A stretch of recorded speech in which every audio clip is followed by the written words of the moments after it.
This is a world where display is all. The masters of male display were the dandies, men who devoted their lives to perfecting style. Writer and fashion guru Nicholas Fuchs is going to reveal the secrets of the Regency's most famous dandy, Beau Brummell.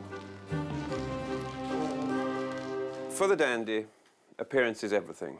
It's a refinement of appearance. You gentlemen, by the look of it, are all bucks. It's all about bucks and bloods. It's chase, boxing, maybe, the martial arts. For the dandy, really, it's about perfection of form.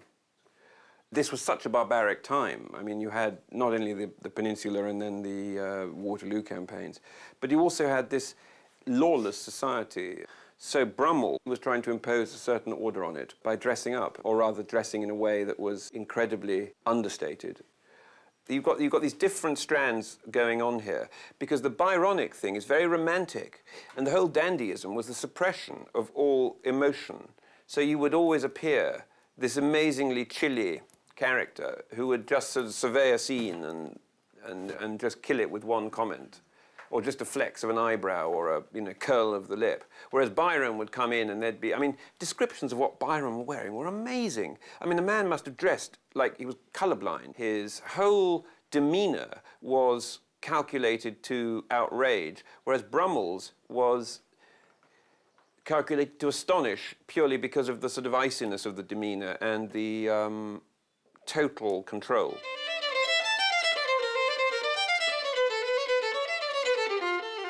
At 3 o'clock, while the men attend to the theory, the women have already started to prepare for the evening. Amongst the ladies that trim their dresses, it's a much bigger event, so Miss Connick and I think we're quite excited about it because we spent literally the 2 days sort of working on dresses and sort of thinking about it. It's really one of the first times that men are really allowed to be with a single girl, and that's when they have an opportunity to chat whilst they're dancing.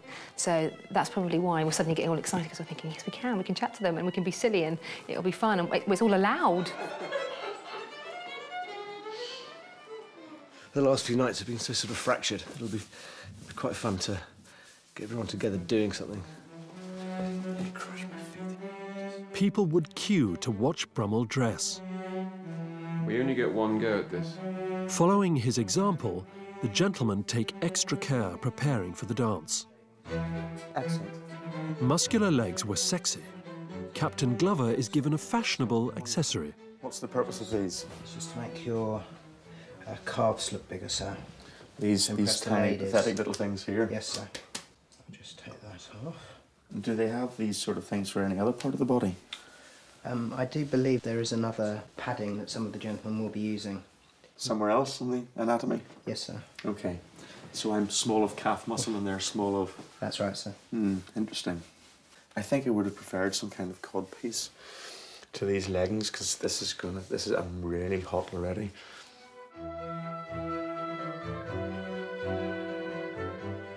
The idea is that you would bunch the shirt so the groin area would look bigger to attract the ladies. Hello, ladies. You get it, sir.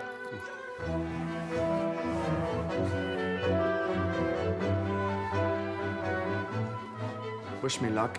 I'm going to kill some ladies here.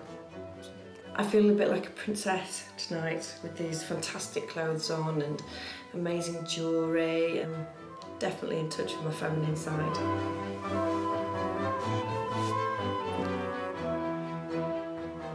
We'll try and keep tonight light and fun and enjoyable.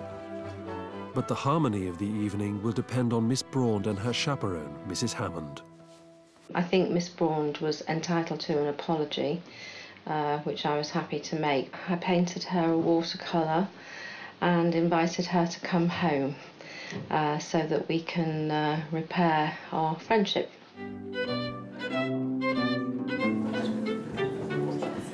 As the ball commences, protocol is rigidly observed. To ensure that the men are shared, no woman can claim the same partner for more than 3 dances. Oh my God, it's stunning. So what sort of was added to your dresses? This? Mine's new.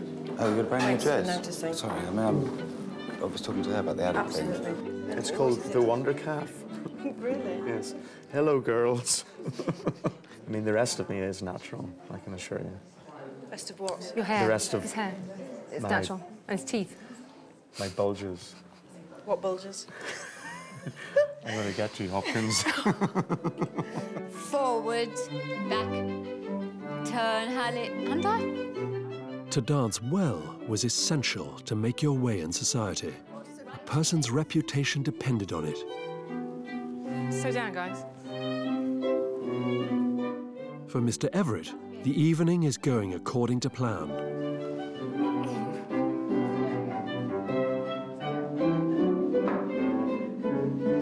Down the middle.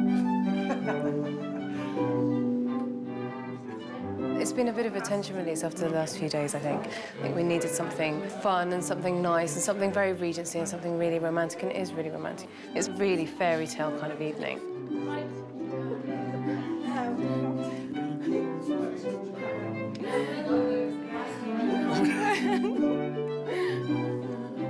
It's interesting because it's the only kind of physical contact we've had. Totally. It's quite weird. Cheers, yeah. I find it a bit weird. Holding hands with a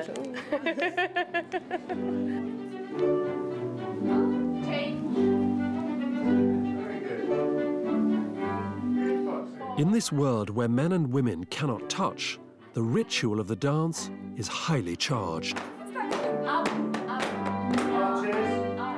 As partners passed, they could whisper intimacies. 2, 3,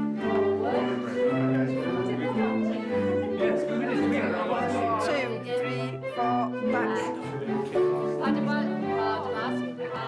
Miss Braund and Mrs. Hammond find a moment to talk. So, Lisa, are you going to come home now? I think they're working out a way for having maybe some other access to that room. And I love your dress. Yeah, they've done really well with it, haven't they? Beautiful, Lisa. Thank you. Stunning. It's beautiful. But thank you. Thank you.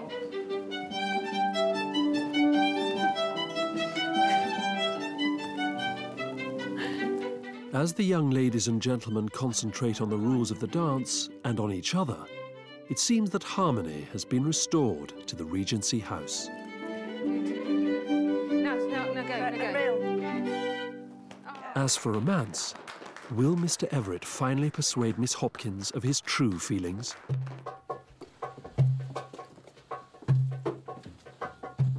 In the cellars of the house, Mr. Gorrell Barnes makes a discovery: an abandoned Hellfire Club.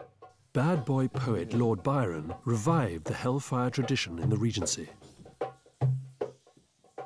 Ah, poems that need to be read to the ladies. Poems.